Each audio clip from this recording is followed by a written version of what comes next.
नमो नारायण भक्तों, धर्म मार्ग विजन में आपका स्वागत है।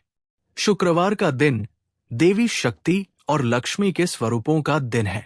आज हम श्रवण करेंगे संतोषी माता की वो दिव्य कथा जो हमें सिखाती है कि चाहे कितनी भी मुश्किलें आएं, यदि मन में संतोष और माता पर विश्वास हो तो दरिद्रता भी वैभव में बदल जाती है।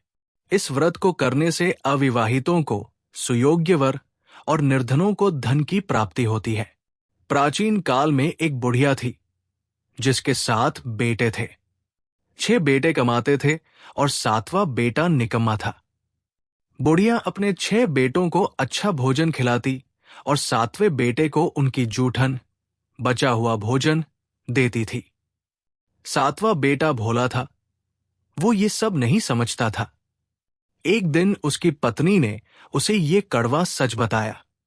पति को बहुत दुख हुआ और उसने निश्चय किया कि वो परदेश जाकर धन कमाएगा। वो अपनी पत्नी को अपनी निशानी देकर घर से निकल गया। पति के जाने के बाद सास और जेठानियों ने बहू पर अत्याचार करना शुरू कर दिया। उसे दिन भर घर का सारा काम करना पड़ता, जंगल से लकड़ियां लानी पड़ती और खाने के लिए केवल भूसी की रोटी और फूटा हुआ नारियल दिया जाता। वो बेचारी चुपचाप सब सहती और रोती रहती। एक दिन जंगल में लकड़ियां काटते समय उसने देखा कि बहुत सी स्त्रियां एक मंदिर में बैठकर व्रत कर रही हैं। उसने उनसे पूछा, ये कौन सा व्रत है? स्त्रियों ने बताया, ये संतोषी माता का व्रत है। इसे करने से दरिद्रता दूर होती है और मनोकामनाएं पूर्ण होती हैं। बहू ने भी व्रत की विधि पूछी और संकल्प लिया कि वो भी ये व्रत करेगी। बहू ने श्रद्धापूर्वक शुक्रवार का व्रत शुरू किया। वो गुड़ और चने का प्रसाद बांटती। उसकी भक्ति से प्रसन्न होकर माता ने चमत्कार किया।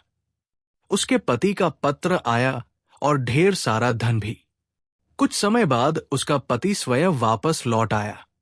अब बहू का घर धन धान्य से भर गया। बहू ने माता के व्रत का उद्यापन करने का निश्चय किया। उसने अपने जेठ के बच्चों को भोजन पर बुलाया। उसकी जेठानियों ने ईर्ष्यावश बच्चों को सिखा दिया कि भोजन में खटाई की मांग करना, क्योंकि संतोषी माता के व्रत में खटाई वर्जित है।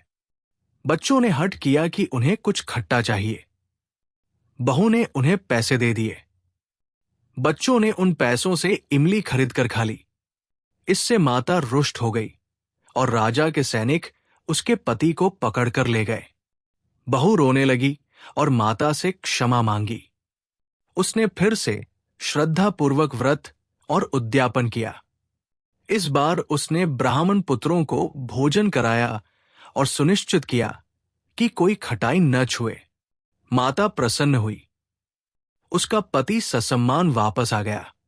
माता लक्ष्मी और संतोषी के रूप में उसके घर में साक्षात प्रकट हुई। उसकी जेठानियों को भी अपनी गलती का एहसास हुआ और पूरा परिवार सुख से रहने लगा। व्रत के नियम इस दिन खट्टा, इमली, नींबू, दही खाना या छूना बिल्कुल मना है। प्रसाद में गुड़ और भुने हुए चने का प्रयोग करें। कथा सुनते समय हाथ में गुड़ और चने रखें।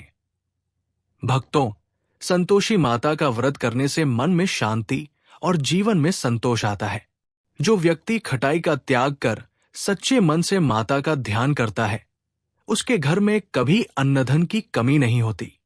अगर आपको यह कथा पसंद आई तो वीडियो को लाइक करें और कमेंट में जय संतोषी मां लिखें। सब्सक्राइब करें धर्मा मार्ग विजन।